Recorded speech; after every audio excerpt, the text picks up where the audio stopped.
So one thing that's really neat about today is it's 6/13/2015, and it's kind of funny because me and Emily started dating on 6/13/2010.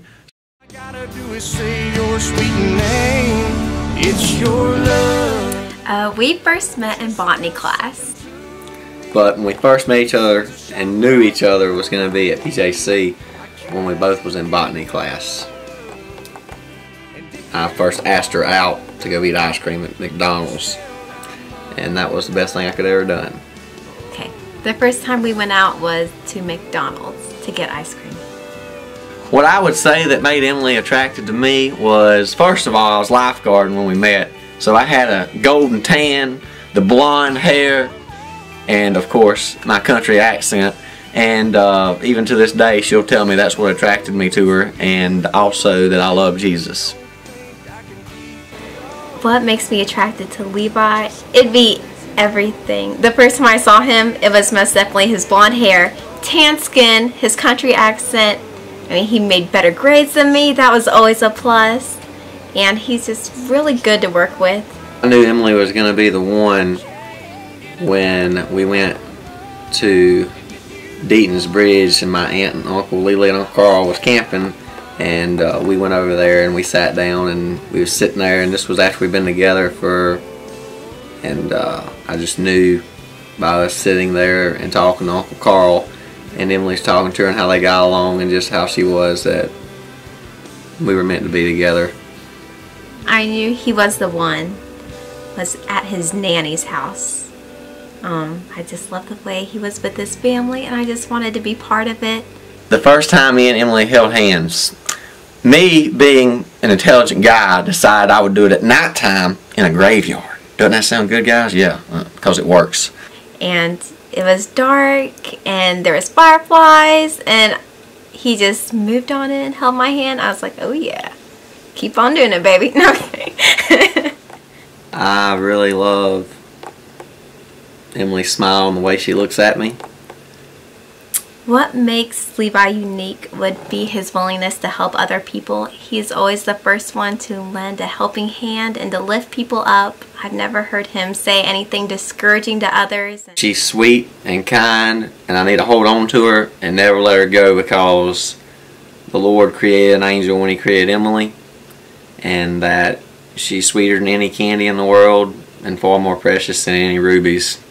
I love that he lifts me up. He's so encouraging. I mean, whenever I'm feeling down, he's always there.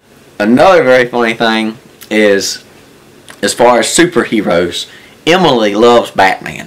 It's Batman, Batman, Batman. Batman is amazing. Okay? Well, we got into this discussion one time that Superman and Batman, if they got together, who would win? Well, you know, everybody knows Superman's going to beat Batman all day long. There ain't no chance Batman can win.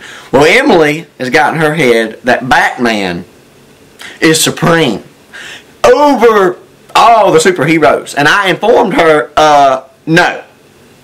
Superman would defeat Batman any day of the week. But she couldn't believe that. But anyways. If Levi had a superpower, it would be flying. Because I think he likes to drive fast. And I think he can go even faster if he flew. There'd be no traffic, and he could see everything, and it'd be fun. Maybe I could ride on his back or something. Discuss a little bit about some things that Emily has taught me while we've been together. One of them is the importance of God's creatures. Me, just being a good old boy from McClellan, I enjoy killing deer and the occasional armadillo that's digging up the yard, or possum that's causing havoc in the garbage. Well, Emily has made me soft. I will have to admit that I've become soft these past 5 years, because she always tells me it's God's creature, and I feel bad now when I try to kill an animal. Anyways, one good story on that I'll tell you real quick was me and Emily first went hunting together. It was a great experience. We saw 3 deer. They all happened to be does. Well, Emily was sitting in the stand with me, and I was sitting there, and I saw this doe come out, and I said, I'm going to kill it, Emily. We need deer meat. And Emily said, is it a daddy deer or a mama deer? I said, it's a mama deer. And Emily said, don't shoot it, don't shoot it. And I'm like, shh, you gotta be quiet, you gotta be quiet. And then all of a sudden she's like, don't shoot it, run, baby, run. And I got so upset. I decided that when we go hunting again, that I just won't take the gun with me. Because there's no point to shoot something you're going to have to get run off. So anyways, that was a neat experience.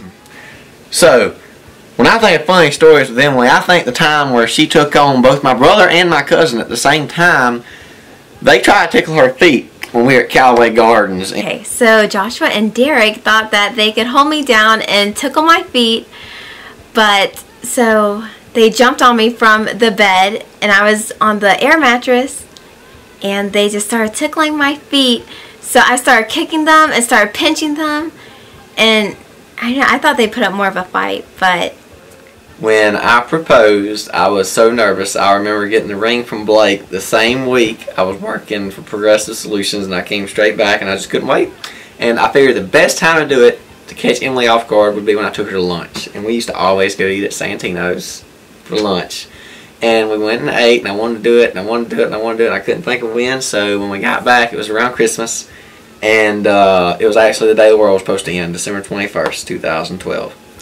And we did it in front of the life-size manger scene. I figured what better way to propose than what the most important thing is in the world right there in front of us. And I thought that would be awesome, and I won't never forget Emily just tearing up with happy tears and jumping right on top of me and saying, I love you.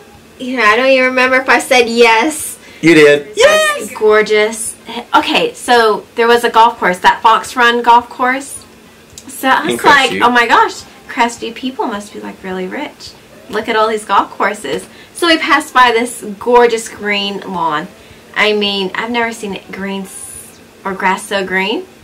And the thing was huge. I was like, wow, they put a lot of money into making their hills humongous. And then I was like, oh, Levi, look at that. It's a nice looking golf course. And I double took. Because I'm driving down the road, you know, trying to be a good driver like Florida people are. And I was like, Emily, that's a garbage dump landfill. And busted out. I'm not going to stay on the road.